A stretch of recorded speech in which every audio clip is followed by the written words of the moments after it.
It was late one evening.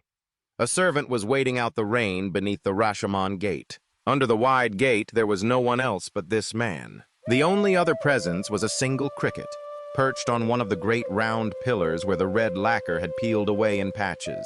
Given that Rashomon stood on Suzaku Avenue, you would expect at least 2 or 3 other people besides this man to be sheltering from the rain, whether wearing Ichimegasa hats or Momi Eboshi caps. You would have expected to find 2 or 3 others waiting out the rain alongside him, and yet there was no one else but him. The reason was simple.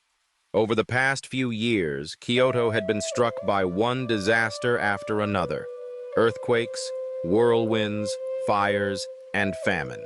The decay that had spread through the capital was unlike anything seen before. According to old records, people would smash apart Buddhist statues and sacred objects, then pile the painted and gold and silver-leafed wood along the roadsides. They were selling it as firewood, apparently. With the city itself in such a state, it goes without saying that no one had bothered to look after the upkeep of Rashomon for quite some time. So naturally, foxes and raccoon dogs moved into the ruins. Thieves moved in, too. Eventually, it even became common practice to bring unclaimed bodies to the gate and leave them there. So once the sun went down, everyone got the creeps and stopped coming anywhere near the gate. Instead, crows had gathered there, coming from who knows where in great numbers. In the daylight, you could see countless crows circling in the air, crying as they wheeled around the high ornamental ridge-end tiles. Especially when the sky above the gate turned red with the evening glow, the crows stood out against it like scattered sesame seeds. The crows, of course, came to pick at the flesh of the dead bodies left on top of the gate. Though today, perhaps because the hour was late, not a single one was in sight. Here and there, the stone steps were crumbling, with long weeds sprouting from the cracks, and scattered across them were specks of white crow droppings. The servant sat on the top step of the 7 stone stairs, his faded indigo robe bunched beneath him, absently picking at a large pimple on his right cheek. He sat there staring vacantly at the falling rain. The author wrote a moment ago that the servant was waiting for the rain to stop. But even if the rain did stop, the servant had no particular plan for what to do next. On any normal day, of course, he would have gone back to his master's house. But that master had let him go 4 or 5 days ago. As mentioned before, Kyoto at that time was in a state of unusually severe decline. The fact that this servant had now been let go by the master he'd served for so many years was, in truth, nothing more than a small ripple from that same wave of decline. So rather than saying the servant was waiting for the rain to stop, it would be more accurate to say the servant was trapped by the rain with nowhere to go and no idea what to do. On top of all that, the weather that day had no small effect on the sentimentalisme of this Heian-era servant. The rain that had started falling around mid-afternoon showed no sign of letting up. So the servant found himself desperately trying to figure out how to get by just for tomorrow, trying to make something work out of a situation that was, frankly, hopeless. He drifted through one shapeless thought after another, half listening to the sound of rain falling on Suzaku Avenue. The rain wrapped itself around Rashomon, gathering its rushing sound from far away and sweeping it closer. The evening darkness was slowly pressing the sky down lower and lower, and when he looked up, the roof of the gate rose above him, its jutting eaves holding up a heavy, dim curtain of clouds. When you're truly desperate, you don't have the luxury of being choosy about how you handle it. If he kept being choosy, it would mean nothing but starving to death in a ditch beneath some mud wall, or collapsed in the dirt by the roadside. And then he would be carried up to the top of this gate and thrown away like a dog. If he chose not to be picky about his methods, well, his thoughts had circled the same path over and over, and had finally arrived at that one point. But no matter how long he sat with that if, it remained in the end just an if. The servant had more or less accepted that he had no choice but to abandon any scruples about his methods. Yet to actually settle the question of that if, he still needed. He simply could not find the courage to wholeheartedly embrace what naturally followed, that there was no choice but to become a thief. The servant let out a loud sneeze, then hauled himself to his feet with a groan. The evening chill had settled over Kyoto, and it was cold enough to make you wish for a fire brazier. The wind swept freely through the gaps between the gate's pillars, carrying the evening dark along with it. Even the cricket that had been perched on one of the red-lacquered columns was gone now, off somewhere into the night. The servant hunched his neck and pulled his shoulders up high, the indigo collar of his robe layered over his yellow kamigoromo, and looked around at the gate. He was looking for somewhere he could spend the night in peace, out of the rain and wind, away from prying eyes. Then, luckily, his eyes landed on a wide ladder, also painted red, leading up to the loft above the gate. Even if someone were up there, they'd be nothing but dead bodies. So the servant, being careful not to let the long sword at his hip slip from its scabbard, lifted his straw-sandaled foot toward... He set his foot on the bottom rung of that ladder. A few minutes passed. Halfway up the wide staircase leading to the upper floor of Rashomon Gate, a man crouched like a cat, holding his breath, peering up to see what was going on above. A faint light from above caught the right side of the man's face, washing it in a dim glow. His cheek was rough with short stubble, and among the hairs sat a pimple, red and swollen with pus. From the start, the servant had simply assumed that anyone up there would be nothing but corpses. But after climbing 2 or 3 steps up the ladder, he could see that someone up above had a light burning. And what's more, it seemed to be moving around from place to place. He could tell because that murky, yellowish light was flickering and dancing across the cobwebbed ceiling above, casting moving shadows into every corner. Whoever was up there burning a light on top of Rashomon on a rainy night like this was no ordinary person. Moving as silently as a gecko, the servant finally crawled his way up the steep ladder, all the way to the very top step. He flattened himself as much as he could, stretched his neck forward as far as it would go, and peered nervously into the upper room. He looked inside, and sure enough, just as he'd heard, there were several corpses scattered carelessly across the floor. But the firelight reached less of the room than he'd expected.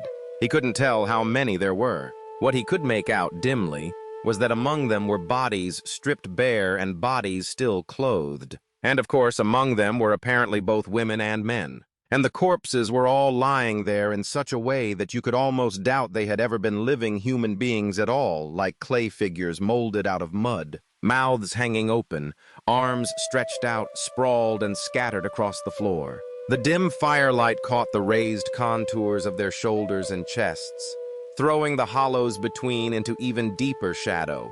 They lay there in permanent mute silence. The servant couldn't help but cover his nose against the stench of rotting corpses. But in the very next moment, his hand had already forgotten about covering his nose. A powerful emotion had taken over almost every bit of his sense of smell. It was then that the servant's eyes finally made out a human figure crouching among the corpses.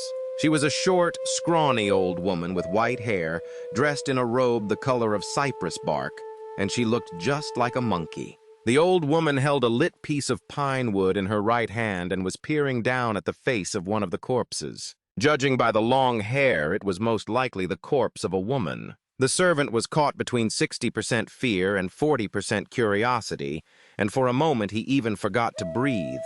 To borrow the words of the old Chronicle's author, he felt as though every hair on his body stood on end. Then the old woman stuck the pine torch between the floorboards and placed both hands around the neck of the corpse she had been staring at, just like a mother monkey picking lice off her young. She began pulling out the long hairs one by one. The hair seemed to come out easily with each pull, and with each strand the old woman drew out, the fear in the servant's heart faded little by little. And at the same time, a fierce hatred toward the old woman began to stir inside him, little by little. Well, actually, saying it was directed at the old woman specifically might not be quite right. It was more that his revulsion against all forms of evil was growing stronger with every passing moment. At that moment, if someone had brought up again the same question this man had been turning over in his mind just a little while ago, down there under the gate, whether to starve to death or turn to thievery, the servant would almost certainly have chosen to starve without a moment's hesitation. That was how fiercely his hatred of evil was burning inside him, blazing up just like that pine wood splinter the old woman had stuck into the floorboards. The servant had no idea, of course, why the old woman was pulling the hair from a dead body. So rationally speaking, he had no idea whether to call it good or evil. But as far as the young servant was concerned, pulling hair from a corpse on a rainy night like this, up here at Rashomon, was already an unforgivable evil in itself, plain and simple. Of course, the servant had long since forgotten that just moments ago, he himself had been thinking about becoming a thief. So the servant gathered his strength in both legs and launched himself up off the ladder in one sudden leap. Then, with one hand on the hilt of his sword, he strode right up to the old woman. Needless to say, she was startled. The old woman took one look at the servant and shot to her feet like she'd been launched from a crossbow. "You there? Where do you think you're going?" The old woman stumbled over the corpses as she scrambled to get away, but the servant stepped into her path and blocked her escape, snarling at her. But the old woman wasn't giving up. She tried to shove him aside and push past. The servant shoved her right back, blocking her way. The two of them grappled in silence among the corpses for a moment, but the outcome had been obvious from the start. The servant finally grabbed the old woman by the arm and wrenched her forcefully to the ground. Just like a chicken's leg, it was nothing but bone and skin. "What were you doing up here? Tell me. Tell me or you'll get this."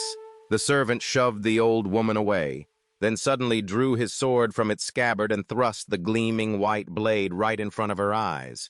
But the old woman said nothing, her hands trembling violently, her breath coming in ragged gasps from her shoulders, her eyes wide open so that her eyeballs seemed about to, her eyelids nearly bursting outward, staring with eyes stretched wide open, stubbornly silent as a mute. Seeing this, the servant realized clearly for the first time that this old woman's life or death was entirely in his hands, and that awareness, without him even noticing, slowly cooled the fierce hatred that had been burning inside him until just a moment ago. All that was left now was the quiet pride and satisfaction of someone who has taken on a task and seen it through to completion. So the servant looked down at the old woman and softened his voice a little.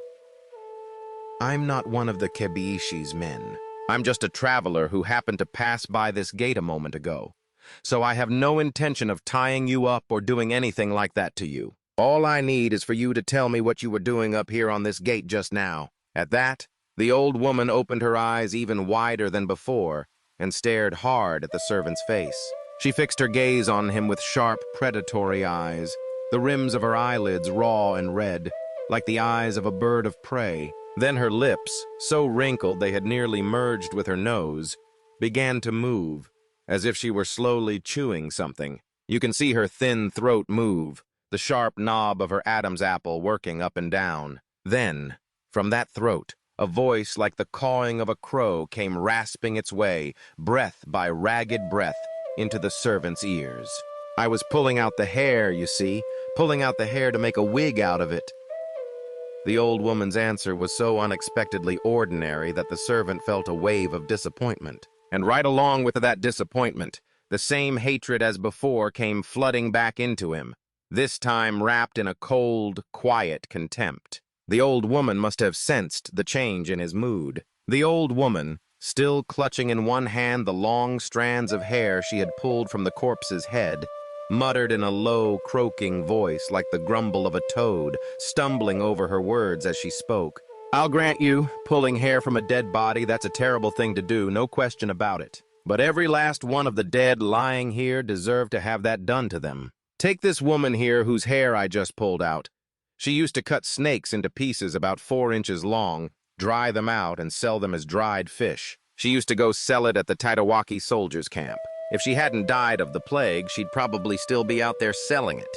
And what's more, the dried fish that woman sold, the soldiers apparently found it so tasty that they bought it regularly to go with their meals. I don't think what this woman did was wrong.